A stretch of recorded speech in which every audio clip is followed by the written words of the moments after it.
గతంలో కొన్ని cases investigation ఉన్నప్పుడు ఈజీగా ఉండడానికి అని చెప్పేసి వీళ్ళు ఓపెన్ సోర్స్ ఇంటెలిజెన్స్ ని ఎక్కువ వాడుకొని కొన్ని సందర్భాల్లో మేము కేసెస్ కూడా వీళ్ళ సర్వీసెస్ తీసుకోవడం కాకుండా వేరే మా బ్యాచ్మెంట్స్ ఎవరైనా అడిగితే కూడా రిఫర్ చేస్తుంటాం. అరే వాళ్ళ దగ్గర పోతే నీకు వర్కౌట్ అవుతుంది, చూడు యూజ్ అవుతుంది. కొన్ని సందర్భాలు ఏంటంటే కిడ్నాప్ అవుతుంది, వాడు వాట్సాప్ కాల్ చేస్తాడు, లేకపోతే ఇంటర్నెట్ కాల్ చేస్తాడు.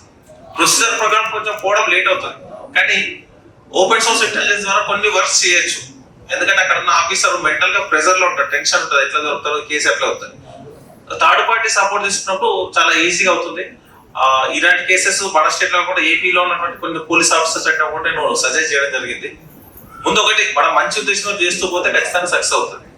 ఆ చేస్తున్న క్రమంలో కొన్ని సందర్భాలు ఒడిదుడుకులు జరుగుతాయి, కొన్ని జరుగుతాయి అనుకుంటాం. ఆ కేసు జరగకపోతే వాళ్ళు వేరేలాగా బ్లేమ్ చేస్తారు, వాళ్ళ దగ్గర ఏం పని కాదు అంటే 100% సక్సెస్ రేట్ దేంట్లో ఉండదు. కొన్ని పోతూ ఉంటాయి, అవి పోయినప్పుడు దాన్ని డిసప్పాయింట్ కావాల్సిన అవసరం లేదు.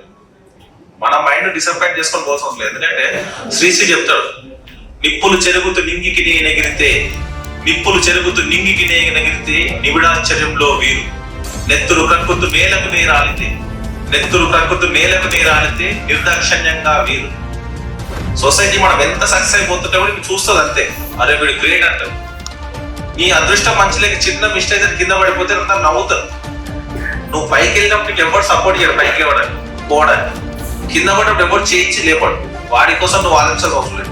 నేను చేసిన పని కరెక్ట్ అని నమ్మిన రోజు, నేను చేస్తున్నది కరెక్ట్ అని నమ్మిన రోజు చేసుకుంటూ పోతున్నారు. ఆ ప్రయత్నంలో ఒడిదుడుకులు వస్తాయి, కొన్ని సందర్భాలు అప్ డౌన్స్ వస్తున్నాయి. అవి ఆలోచించకుండా మన మైండ్ క్లారిటీ ఉండాలి.